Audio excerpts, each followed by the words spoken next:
Hi, everyone, and welcome to the pilot of the Pod With. A long time in the process, the Pod With is technically the upgraded version of the One With interviews, but with a twist. In these talks, our guests, who are primarily artists, will thoroughly discuss their area of expertise in a specific aspect of the music industry, how it started, and how it evolved. My very first guest is none other than Fabienne, singer of folk metal masters Eluveitie, atmospheric metal band Illumishade, who also does inspired covers on YouTube. About a year ago, Fabi launched her Patreon, where fans from all over the world were able to support her creative endeavors. It quickly rose to be a vibrant community, which evolved into a safe space for people to express themselves. In the first part of the interview, Fabi talks about her career so far and how she got into performing in the first place, while in the second, she details the transition to Patreon, how the dynamic of the relationship with fans changed, and if this migration en masse on such platforms can be a viable source of income for artists. Now, as I mentioned, this is the pilot, so we're still learning the ropes on this whole podcasting thing. Please bear with us, and I promise it will improve in the future. But for the time being, please enjoy this beautiful and very insightful chat with Fabi. How is the pandemic treating you? How have you been? Oh, thank you so much. I've been okay. I think like most of the musicians, a lot of changes of plans.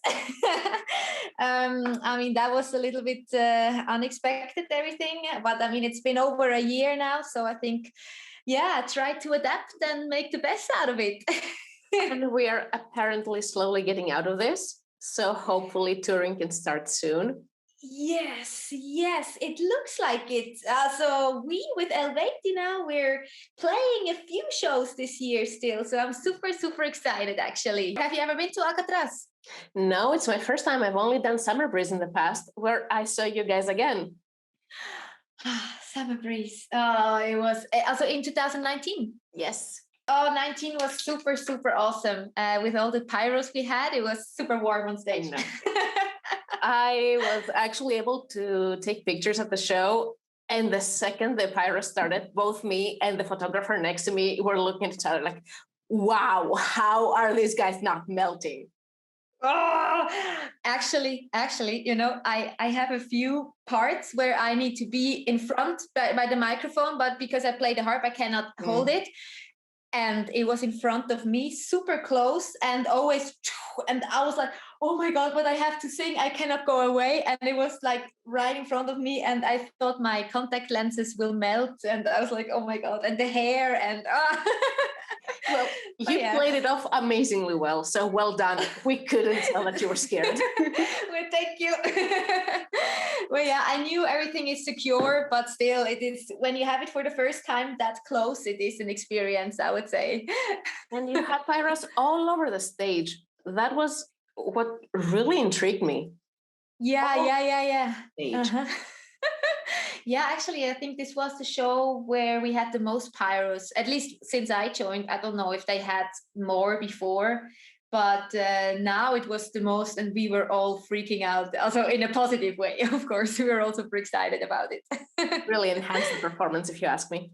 Thank you so much. Well, yeah, so let's see about Alcatraz after 1.5 years. It's going to be interesting, but hey, I'm looking so much forward, actually. Cannot wait. Oh, yeah. Amazing. So we can officially start. As I mentioned in emails, this is the first podcast that I'm doing, and I'm very happy that you agreed to be my first guest. Yeah, very welcome. Thank you so much. I'm very honored to be your first guest now, so I'm super excited. Thank you. So we can start from the very beginning. How did you get involved with music in the first place? Well, I think like most of the children, I liked music. So it started maybe already in the early years. But then I think it was around 12 or 13 when I figured like, hey, I actually really enjoy it. Singing, at least. I was playing the trumpet, or like the cornet is kind of like a smaller trumpet, for a few years and so on. And of course the recorder, I don't know, in Switzerland, all the kids start with recorder when they're in the first primary school. Yeah. And and then I discovered that I really like singing. And once when I was around 13 or so, my music teacher, he asked me if I want to record like a few demos, and I was so nervous because first time singing, recording, and just for a few hours. But there I figured, okay, I really really really enjoy that. And I was lucky to have a very beautiful and wonderful singing teacher from like when I was around 16 then.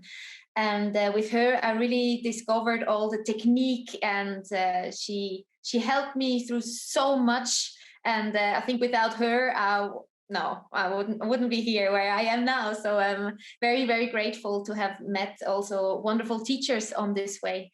Yeah. And then, I was like, okay, I mean, you need to make a living. So, okay, let's go study music. And then I can become a teacher, because I really wanted to have music involved in my life, not only as a hobby, but as a job. And then I went to study actually in Sweden for 1 year music. That was also super super awesome. I'm a huge Scandinavian fan, so so it was 2 in 1, like studying music for 1 year, and learning the language and the culture and so on, and getting a lot of experience with like we had ensemble there, in a school, so like a school band.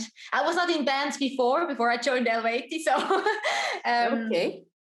yeah, not also. I mean, I was in school bands, but I don't know if you can really compare school bands with actual bands. It's No, I don't think so.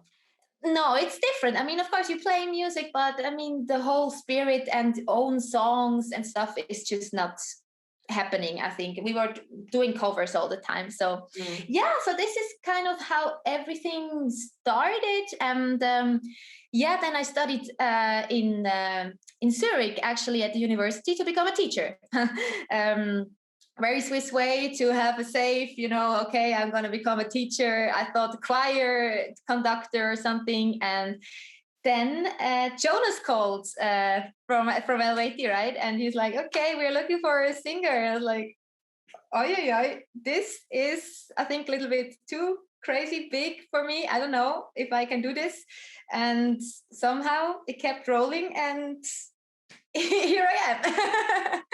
Singing it's also good for the soul. I mean, it sounds like a little bit cheesy, but it actually is. I should sing more. I actually don't sing that much anymore these days. I don't know. And I really, when I don't do it, maybe sounds a little bit cliche, but it is what it is. I need it.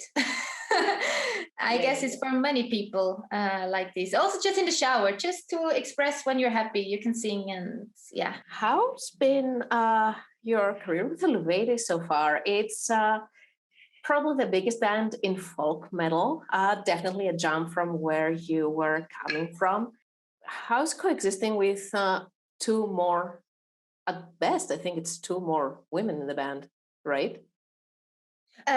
We are two more women, Nicole and Michalina, exactly. And I mean, this is awesome. I mean, I could not wish for better band sisters. I'm so grateful to have them, and when we're on tour, hanging out so much together, the three of us, or with Michalina going for walks, and sharing the hotel room and so on. And, also sometimes some girl talks, I don't know, on tour. It is very, very, very nice. I mean, I really love everybody in the band, all the boys. Of course, I am super, super grateful to have the girls around as well. Sometimes we also had female crew.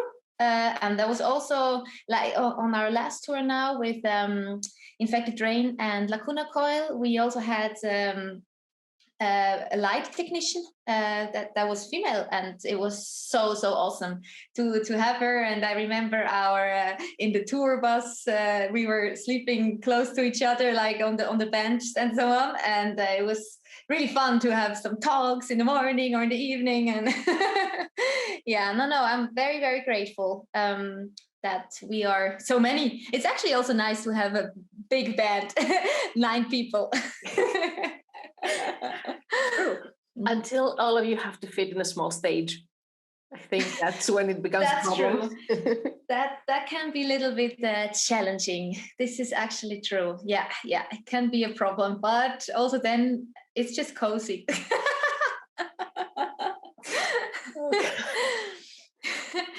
Yeah. Yes, I guess we hear a lot about the road not being very hospitable for women. So it's nice to see all females bonding together. Yeah, I mean, also, for example, now I say, because we did Eluveitie talks, like the Eluveitie sphere talks and Corona talks last year, we called them like these live talks.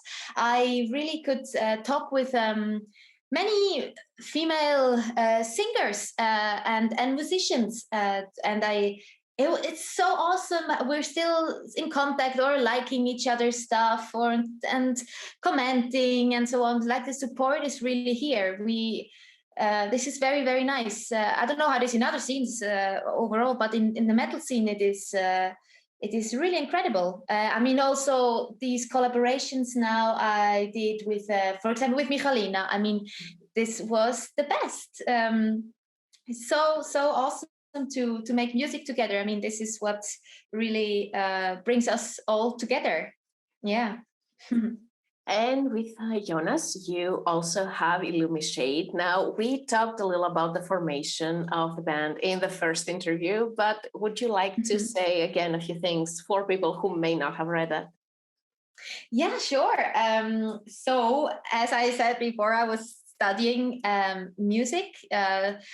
And Jonas was in the same school. He's actually a teacher there now at the university in music university.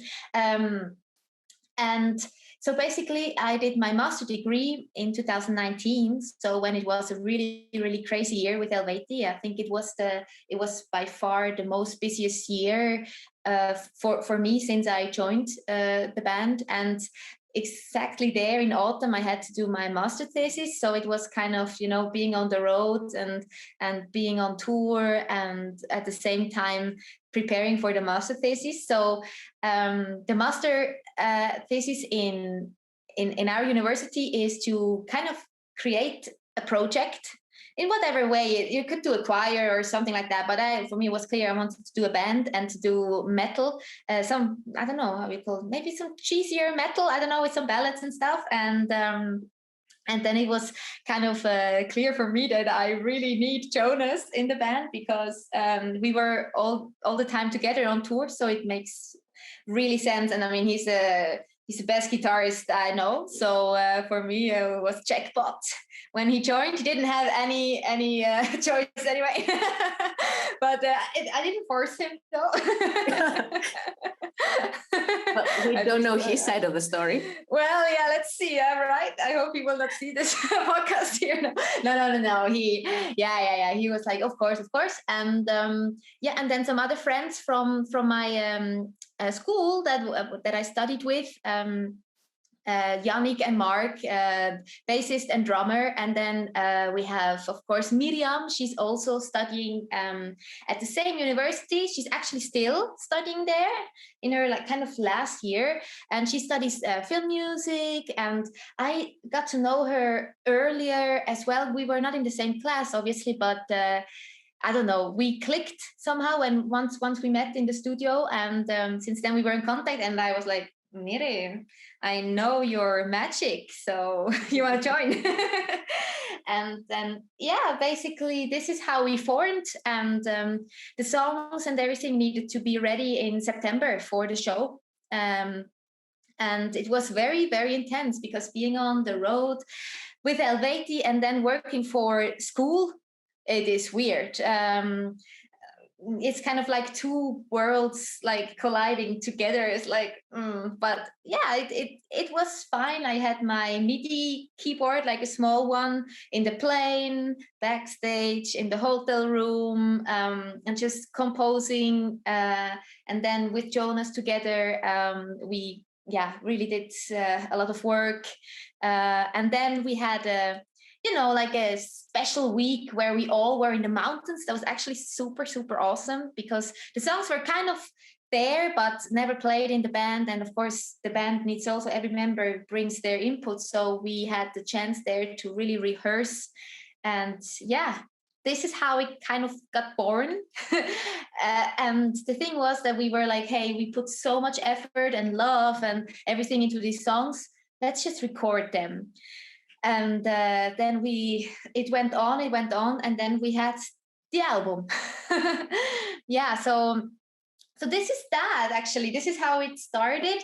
And of course, also a big part is my best friend Tamara. She was from the beginning there. I was talking with her about this concepts that I had in mind with the story, fantasy story, and I really want to make songs around this story and build a whole world, universe. And she really helped with all of this, and of course with everything, because we are a do-it-yourself project. So there is a lot of stuff and many challenges that you have to face when you don't have a label or a management, really. So she takes these positions, and yeah, because there's so much more than just music to face. Yeah. And now you have your Patreon, of course, and you do your covers, which I understand are the treats for the patrons, which you then release on YouTube for the rest of your fans, correct? Yes, exactly. So basically, I had this in mind so for such a long time, because I always loved to play the piano and sing. I used to be a wedding singer, actually, Really? going with the piano. Going with the piano and singing in the church or wherever they got married. Yes. So it was always a kind of passion for me, but I never really dared recording for real and then filming and so on. And of course, it also, especially in the beginning, when you do it for the first time, everything takes longer. And now, thanks to Corona, plans changed, and I kind of was at home. And yeah, I think there was a time that I faced my fears, maybe a little bit dramatic, but just to do it honest. finally. It's honest. Yeah. I mean, it's, doing covers, and especially for the first time and so on. I mean, it takes some courage in a way, for me at least, because I was like, oh my God, okay, this is a song that is written by somebody, and now I do my own version, and oh, what will people think? These are all the thoughts that are in your mind when you start doing this. But then I was like, hey, I just need to go for it and see how it develops and how it feels and how people react. I mean, yeah, it's always nice when you see that other people actually enjoy it too. And your music taste and choices are quite diverse, actually. I really like that with creatives. You do anything from Tori Amos, I think, to architects. That was the best crossover ever, if you ask me. Thank you so much. Yeah, I always really liked a big variety of music, and so I think it is also very important for a musician to have an open mind, because you can learn from every genre. Be it from Disney or punk or whatever. Just pick whatever develops your skills in a way, and learn from every different kind of genre what is their magic in a way. So I really love that, to do some Disney and then some architects, exactly, some more modern stuff, modern metal, but then also what did I do? This Yes. Take on Me and stuff. Yes. Yes. So stuff like that, I really, really enjoy that. And then also now during this time, since we were at home a lot, I even now took the courage and the time to do, for example, with Michalina, some like 2 covers with actual all the instruments and everything. So that was really, really cool as well. And thanks to Corona, I always say thanks to Corona, because I mean, you have to see the positive sides in the end. I mean, we couldn't change it anyway. Okay, life is upside down. I mean, plans were completely changed. You basically are not allowed to do your normal daily job anymore. I mean, yeah, we had plans in 2020, as probably all the bands, and then you just need to rearrange things and maybe rest a little. I don't feel like I rested though, because when you finally have time, you actually start different projects that you never would have. I think it sums it up really, really nice. This weird feeling.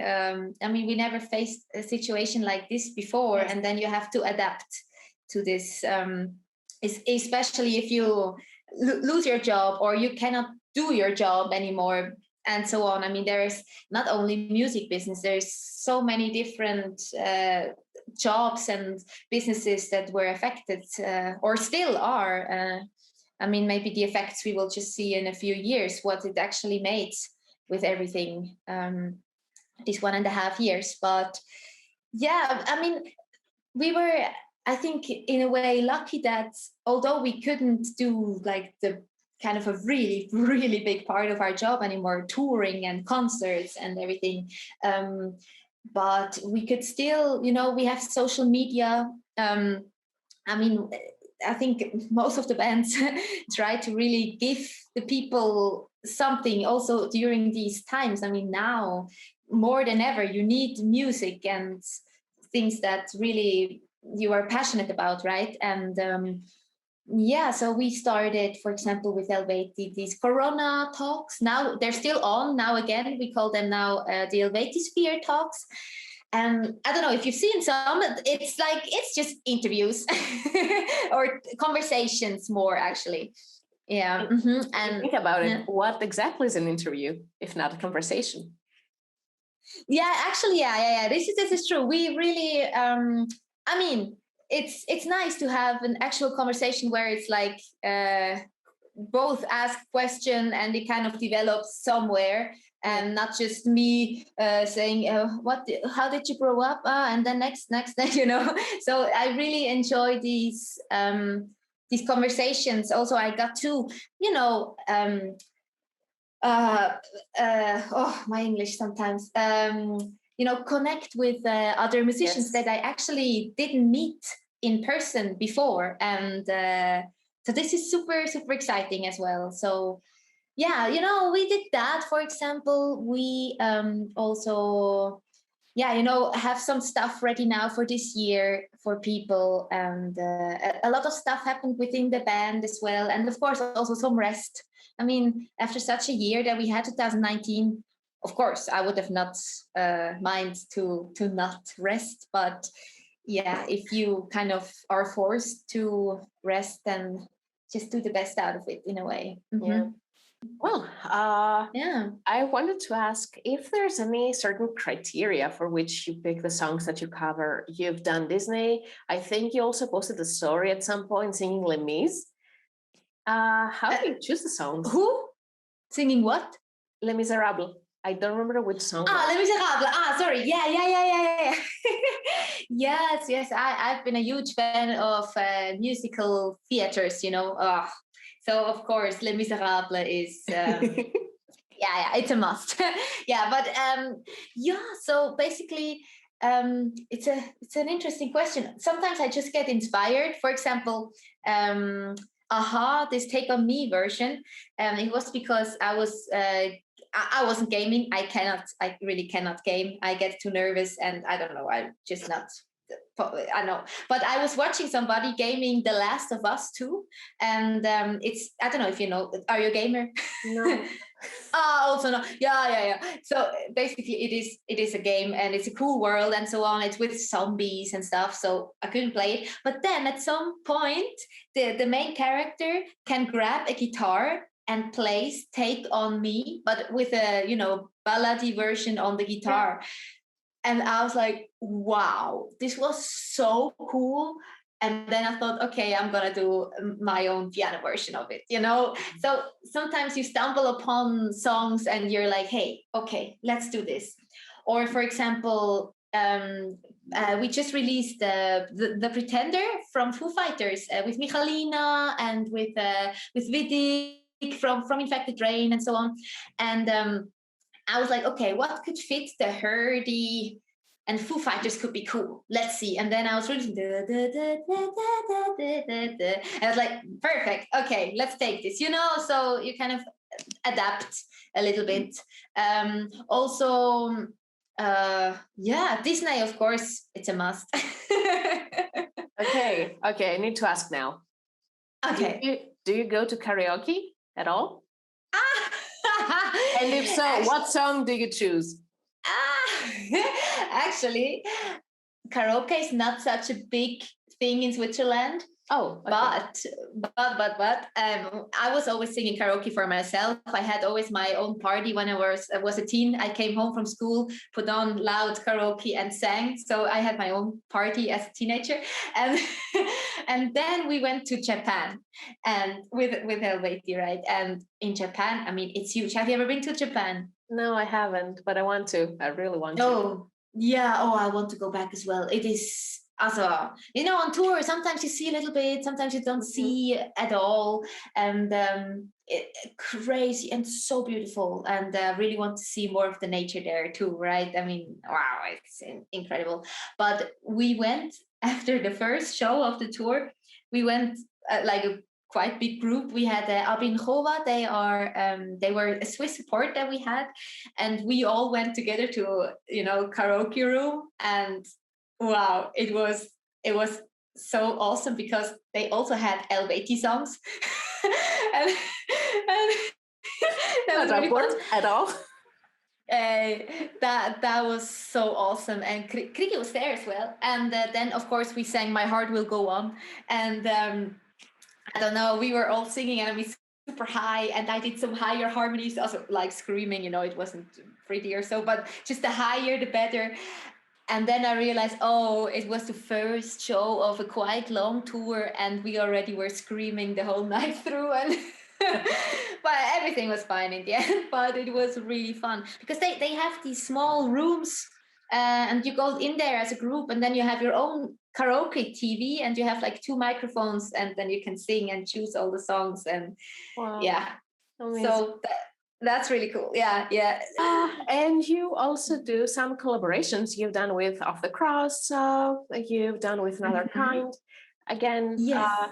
Do you choose your friends to collaborate with, or do you just choose a project that seems interesting enough?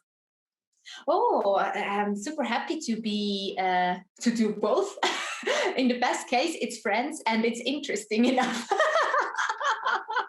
No, I mean, no. So with Off the Cross, it was that they asked me, and of course I was so happy because I got to know Jens really well. He's a good friend of us with Illumishade, because he did all the music videos.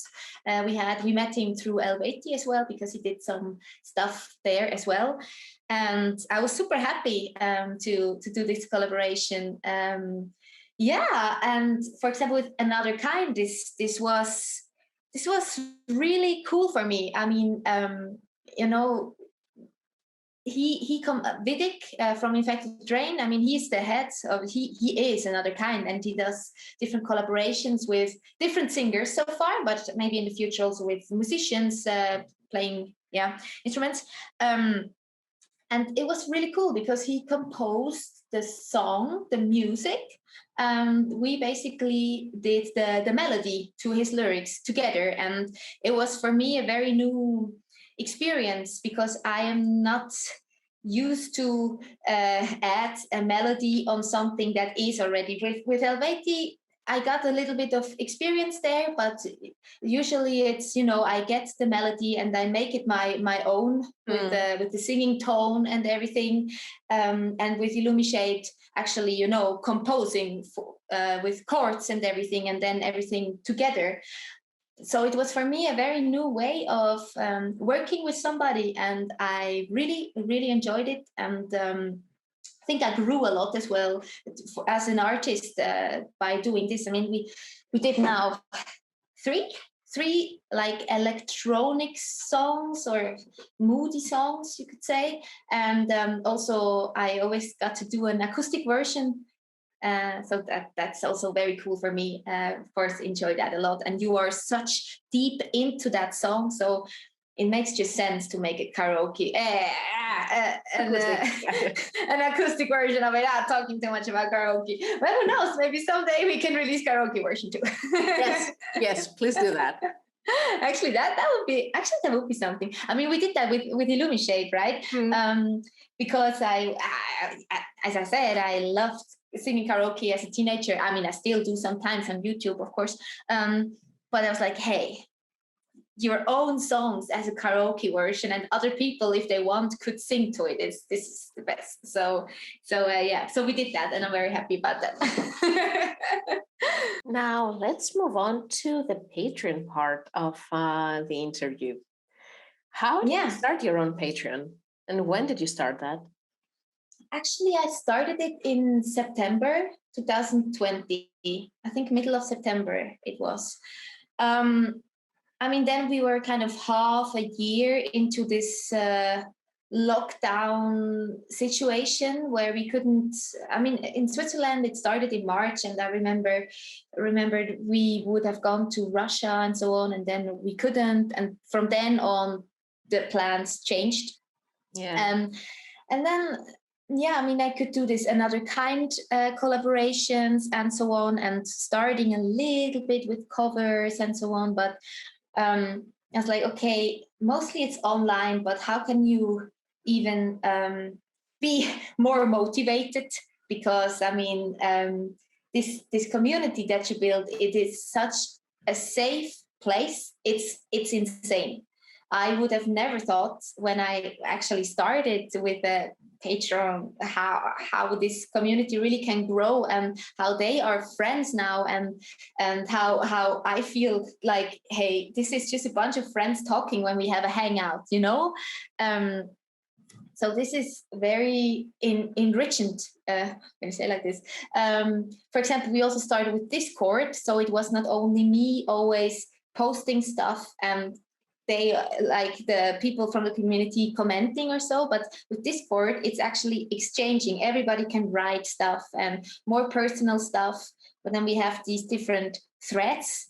For example, events, Illumishade, Eluveitie we also have, and then the pets, and like self-promotion. If they are also so creative and doing music or art and stuff, so it's there, you can share everything. And the safe spot is insane. I mean, this is really, you can really feel safe and just give them whatever you can, and it is just in a very nice place there. Yeah, that is amazing. Because in my mind it could also be the exact opposite. Like, people think that they buy some of your time more than a ticket would buy at a show, so they would be more entitled to your attention, and maybe it would be harder for an artist to set boundaries. But thankfully this hasn't been the case for you. No, I of course, I mean, there are people that are just there, maybe seeing the posts, maybe not commenting, but just being there. I think they just want to support, especially during these days, I think, the musicians, because I mean, in the end, let's face it, we also have to pay our bills and so on. I mean, of course, I could quit and go teach full time or something. But like this, I think it's a give and a take, and it's I also didn't know what to expect when I started it. I just saw that quite some people from the metal scenes started it or had it, and actually made also good experiences with it. And then Vidik also started it a little bit earlier than me, and I also saw his experiences, and I was like, hey, let's do that. I mean, and I'm so happy, so happy to have done that. Also, I mean, it also motivates you to actually do more stuff, because you actually, not because you have to do a post every day, because it's not, you don't have to, but and I mean, people, if they like it, they stay. If they don't like it, they leave, and that's the best part. Everybody is there because they want, and they can leave anytime. But I really want to give my community stuff to discuss or to see and so on. And then I think I did much more than if I would have not had a Patreon, actually. So this is also an extra push for me as well. Doesn't it add any more pressure on you to produce content more consistently?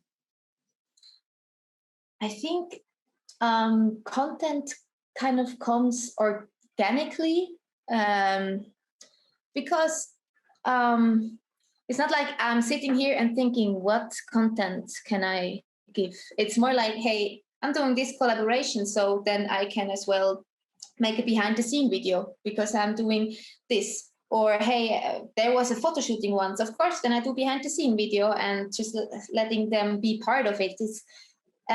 Or also I share a lot of memories from my past, because I got kind of from 0 to 200 to Eluveitie without any more experiences except school stuff. So I can share stuff from there. My first demos that I recorded with that teacher when I was like 13 and stuff like that.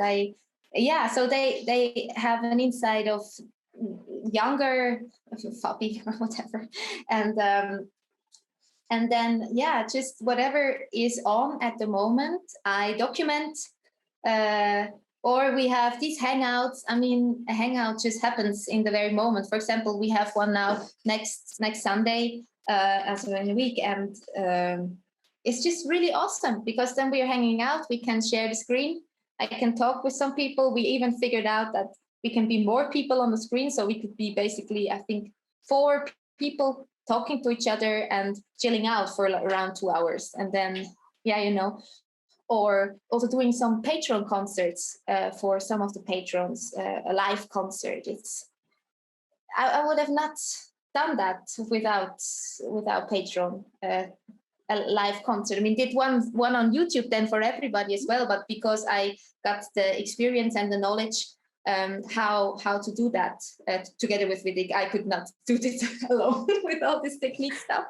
But thanks to these things, different projects come, or we're like, hey, let's do something together. We can share it on Patreon. Super cool. Let's do it. So it's a very nice way to stay connected, even also during these times, especially as well. Yeah. I love that. I love how it sparks your creativity, if I'm being honest. Yeah, it really does. It really does. And just also having this, I cannot say it enough, but this safe spot is very, very nice to have. I mean, it's not like you're bashed on social media or something, people, no. But I mean, of course, you are exposed to a much bigger, and some people don't like you. And what can you do? I mean, but on Patreon, I think most of people like you, because why should they be there if they don't like you? Otherwise, I think they would be a little bit, or like the art that you do. And maybe people that expected something else, I don't know, maybe they would come and see that it's not their thing, what I am providing on Patreon, then they can leave again. And they knew, and that's all good. There's, True. But do you ever fear of getting burnout or hitting a creator's block? I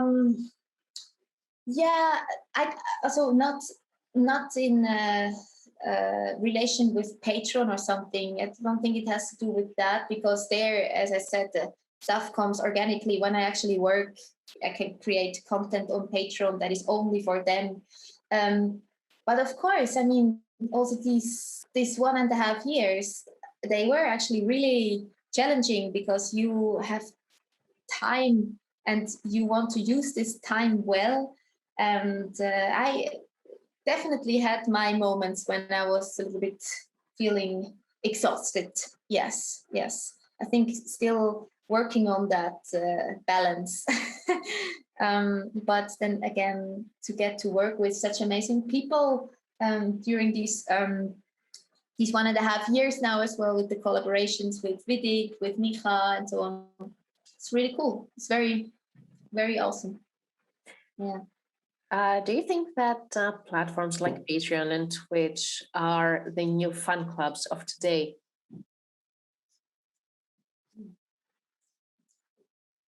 Well, I mean, I don't know. I don't know if it's called. If I don't want to call my patrons fan club because in a way they love the music for Eluveitie, Illumishade, and so on. But we are also a bunch of friends now chilling out together when we have the hangout. So, but yeah, maybe in a way it's cool. It's really hard to say. Yeah. I'm saying that as like-minded individuals who enjoy the same music, have a place where they can discuss this music and share maybe their own creations based on the music. Yeah, definitely. That's the cool thing. I mean, the people that are meeting there, I mean, they on Patreon, for example, I mean, they probably never met in life. Actually, now, because Alcatraz is happening, some of the patrons are coming and they will also meet, and I will meet them and so on. So we're finally like can meet in person. So I think then maybe your friends in the real life around you maybe don't listen to metal, and you would like to connect with people that actually like the same music. And then, of course, on Patreon, they obviously probably like Eluveitie, everybody. That's why they're there. So they already have something in common. And the passion. I mean, this is the beautiful thing about the metal community, right? This passion behind the music and the musicians and so on. So I think there it's very nice to connect. I have a few patrons that told me like, yeah, my friends are not really that much into metal, and now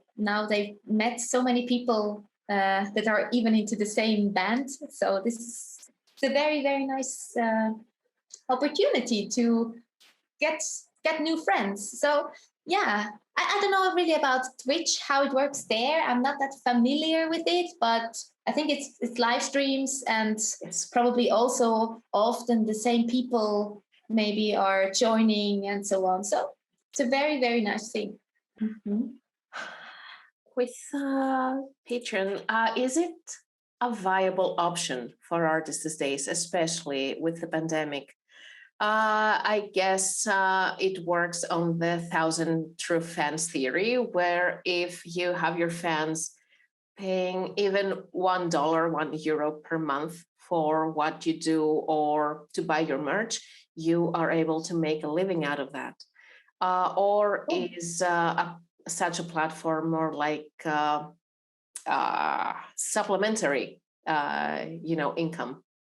What is this with the 1,000 fans? I never heard about this. Yes.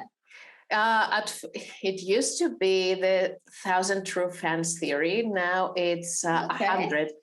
Yes, and basically it maintains that if every single of those 100 true fans is willing to pay like €30 a month to buy your merch, or maybe something that you're offering, you as an artist are able to make an actual income out of that, even if you don't tour, you don't work a day job.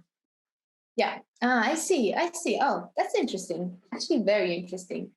I think for me, and probably for many musicians, it's like you don't have just one income. Okay, just one thing, but you are, or I can speak from my side. I mean, I have different projects where sometimes I do some studio work in Switzerland, for example, can do some backing singer stuff, and I earn a little bit of money there. I earn a little bit. I also teach via Zoom, for example, or sometimes somebody comes here to my apartment and we have a singing lesson. And so it comes from different corners, and together we kind of make it. So, but that's also, sometimes it can be a little bit frightening in a way, if you don't have a stable income in a way. You maybe there's 1 month that goes super well because maybe I could do 3 days of studio and then many students this month and so on, and it sums up. And maybe another month it's less, and then you kind of have to find the good balance to be able to live through these months where it's a little bit less, especially now during not touring. Of course, a big part of the band money is not happening with the tour and the merch sales. So of course you can feel that. But we have we're based in Switzerland with Eluveitie, so we also have some government help and so on, which is very nice that they did that. Otherwise, we would all have been forced to quit entirely and make a living. I mean, Switzerland is expensive, and as a musician, you don't you maybe don't have the minimum salary that you need in your country just from the band or whatever. It's just about picking different projects and different things. So, and together it makes a whole. Yeah. So Patreon is a supplementary income then. Yeah, definitely. Yeah, everything together makes that I can create more creative stuff, and I'm not forced going to teach and not be able to do all the other stuff anymore. I mean, it's either that or that in the end, because doing content and so on, it is time consuming, but it's in a very good way. Yes, and it also gives you the opportunity to monetize your DIY artistic endeavors without relying on a label or being trapped in a contract. You can create your own music if you want, not covers necessarily. Well, yeah, I mean, with Illumishade, basically invest in yourself. Exactly. That's another thing, right? I mean, you get money from everywhere, and what do I do with my money? I invest it into gear, or I need to pay this and this for this song, and this guy doesn't do his job for free, of course.